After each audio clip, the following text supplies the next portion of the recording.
Bueno, quemeros, quemeras, ¿cómo están? Qué lindo poder por fin decir que arranco un lunes contento, con felicidad, con una sonrisa de oreja a oreja. Este partido contra Defensa realmente fue una maravilla de 10. Había que ganar sí o sí y realmente cumplieron y hasta superaron mis expectativas porque fue, en mi opinión, por lejos el mejor partido del semestre y el mejor si tenemos que definir un partido en específico desde el partido contra Corinthians. Y además, bueno, hay que destacar que hubo un cambio de formación porque estábamos acostumbrados todo el tiempo a jugar con el 4-2-3-1 que ya no funcionaba, no generaba peligro.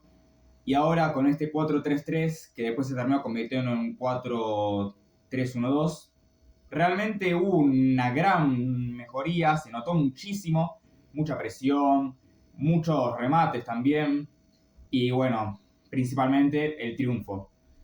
Habrá que batallar ahora estas dos finales que nos quedan contra Newell's y contra Barracas, pero por lo menos ahora, hasta el sábado, vamos a estar contentos por este gran triunfo.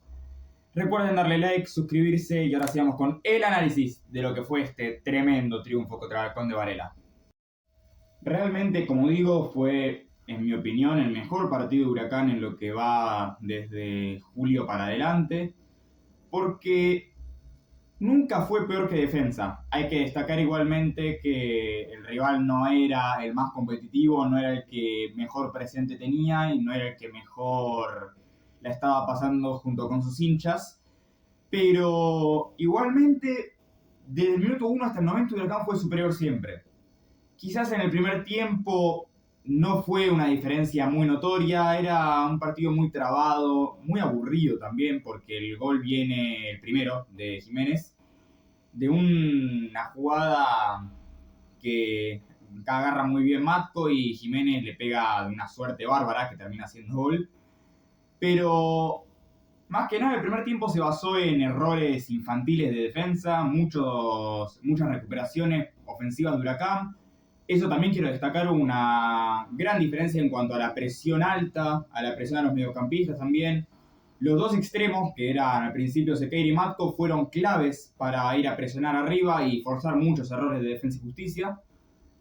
Y después en el segundo tiempo sí se notó mucho más la diferencia entre ambos equipos, principalmente también por la expulsión de Alexis Soto, una patada criminal que le da de la Fuente.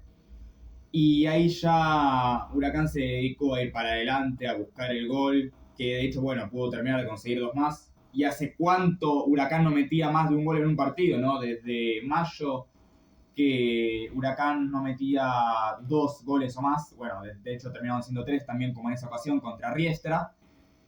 Y esas ganas se notaron mucho y se tienen que seguir notando para estas dos finales que nos quedan, estos 6 puntos, para poder no solo acomodarnos en la zona de playoff, sino que para poder entrar a la zona de Copa Sudamericana, que quizá podemos llegar a tener igualmente buenas chances si es que sale campeón Argentinos de la Copa Argentina y Lanús de la Copa Sudamericana, también sumando al ganador del torneo Clausura, si es uno de los 9 equipos que está por delante nuestro en la tabla anual.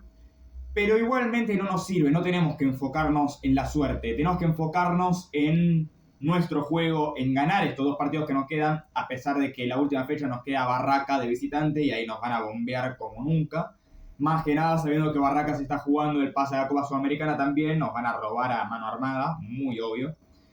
Pero ya volviendo a lo que fue el partido, ahora hablando de las diferentes líneas, Galíndez realmente no tuvo un trabajo interesante que hacer porque no le patearon a largo casi sacando el gol.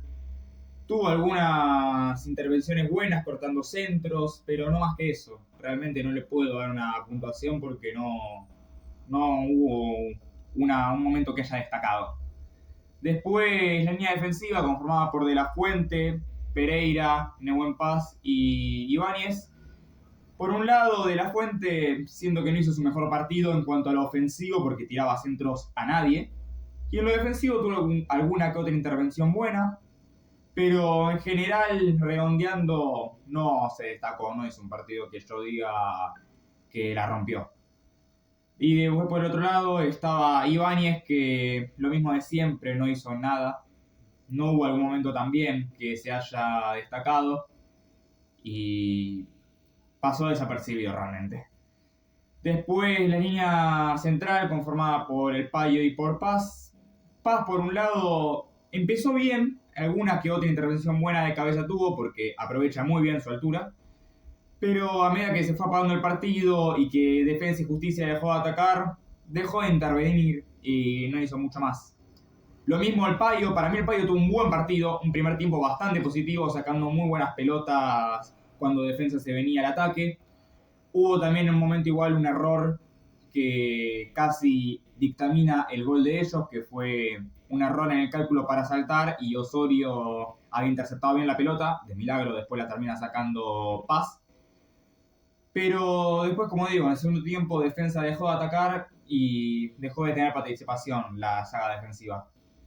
Después en el mediocampo estuvieron Waller, Leo Pérez y Ojeda. Yo leí mucha gente que piensa que Waller hizo un buen partido. En mi opinión no fue un buen partido del uruguayo. Muchos pases cerrados, intervenciones malas, remates malos y quizás igualmente comparando a lo que fue su anterior partido contra Central Córdoba hubo una mejoría, pero sigue estando en un nivel bastante bajo, en mi opinión, el uruguayo.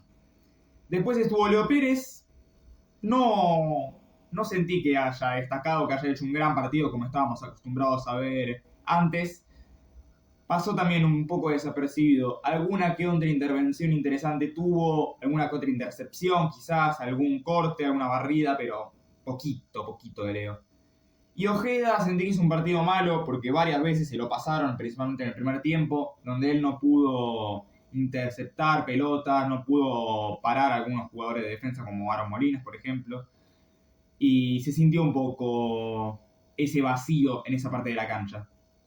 Después, más adelante, estuvo Matco y estuvo Sequeira y Jiménez. Yo sentí que Jiménez, a pesar de haber convertido, no tuvo un partido bueno porque sigue costándole ahora estos últimos partidos, principalmente con la altura, porque yo no entiendo cómo medís 2 metros y no podés bajar una pelota, Lucho.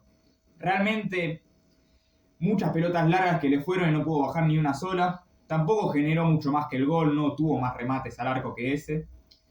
Y sentí un partido flojo de nuestro 9, que con esto cada vez se va mostrando más que Huracán tiene una carencia muy interesante de 9. Pero sigue siendo el menos malo de todos los que tenemos. Igualmente, a pesar de este nivel malo. Después, bueno, como digo, estuvo Sequeira. Realmente hubo una mejoría en cuanto a su nivel de los últimos partidos. Porque fue a presionar bien, corrió. Venía también a buscar bien a los defensores y mediocampistas rivales. No tuvo intervenciones en el arco, eso sí le faltó. Pero en cuanto a correr y a ir a buscar a los jugadores, hasta su salida estuvo bastante bien el chicle. Y después estuvo Matco, para mí la gran figura por lejos del partido. Estuvo en todas. Estuvo en la asistencia, en el gol, en ocasiones. Partidazo total de Miljevic. Y los cambios fueron todo de Kudelka porque realmente le atinó muy bien a los cambios y fueron los cambios que hicieron que gane Huracán este partido. Entraron Lescano, Guidara y Bizanz, que para mí esos fueron los tres que terminan siendo muy claves, principalmente en el segundo gol, porque hace una gran jugada individual Bizanz, se la pasa a Guidara, mete un centrazo tremendo y un golazo de cabeza de Lescano. Ya hablando individualmente, Bizanz para mí es un gran ingreso. De hecho, no entendí por qué era suplente, porque realmente es para mí el mejor jugador de Huracán junto a Matco y a Galíndez, porque se saca algunas jugadas de la galera que decís de dónde le salen. Se saca jugadores muy fáciles de encima, como ahora pasó en este partido. Te tira centros muy buenos.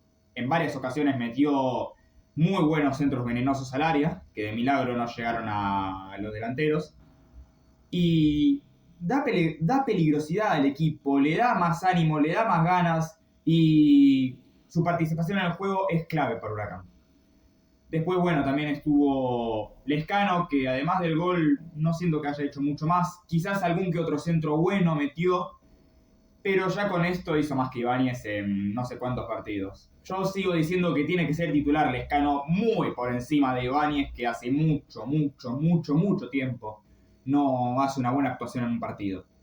Y después, bueno, también entró Guidara. También no entendí por qué fue suplente, porque para mí está muy por encima del nivel de La Fuente. a pesar de que él no me parezca malo, pero Guidara tiene un nivel de sobra para ser titular, también de los mejores del equipo.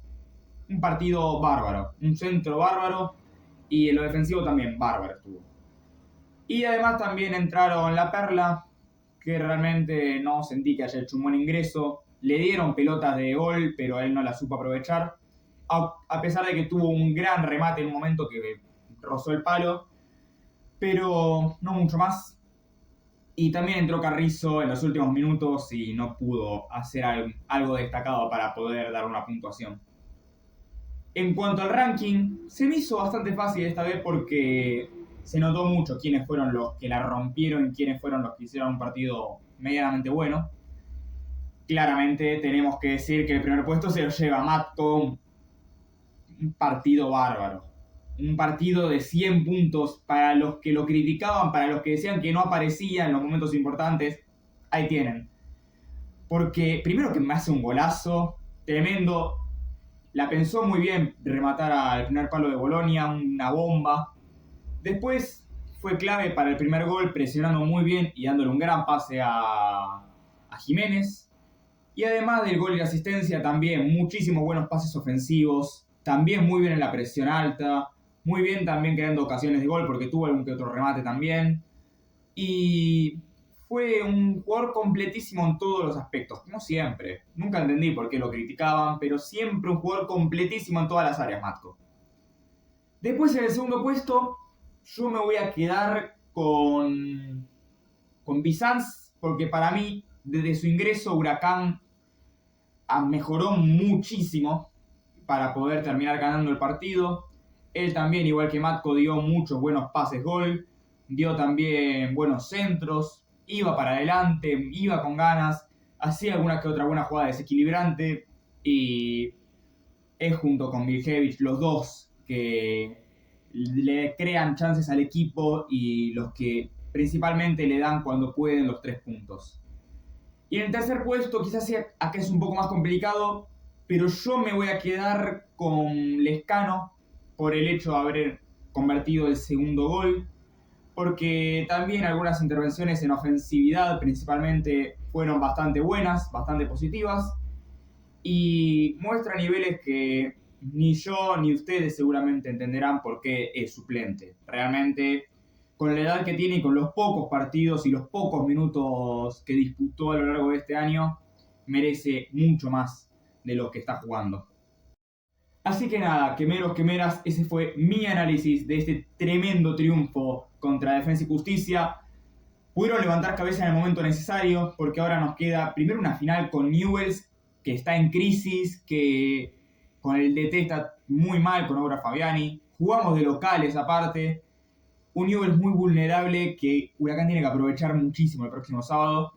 Y lamentablemente, bueno, nos queda en la última fecha una derrota asegurada, yo ya se los digo ahora. Vamos a perder contra Barracas. No por el nivel, sino porque va a querer hacer todo lo posible Tapia para poder meter a Barracas como sea a la zona de Copa Sudamericana y a la zona de playoff, claro, ¿por qué no?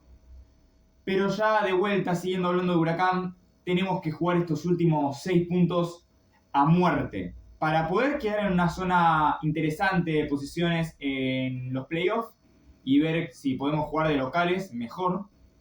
Y también, como digo, para poder asegurarnos la zona de Copa Sudamericana, para poder seguir en copas, porque este equipo lo merece, y poder también darle una buena despedida como merece a Frank Darío Kudelka, a pesar de que mucha gente lo critique, a pesar de que mucha gente haya pedido su renuncia desde hace un montón de tiempo. Yo lo voy a seguir bancando a pesar de que merece salir porque ya no da para más este proceso, pero que haya una buena despedida como se lo merece al hombre que nos hizo competir por tanto tiempo en el mayor nivel posible. Así que recuerden darle like, suscribirse, activar la campanita para no perderse de mi próximo análisis que será contra la lepra. Y ahora sí, nos vemos en el próximo video. Adiós.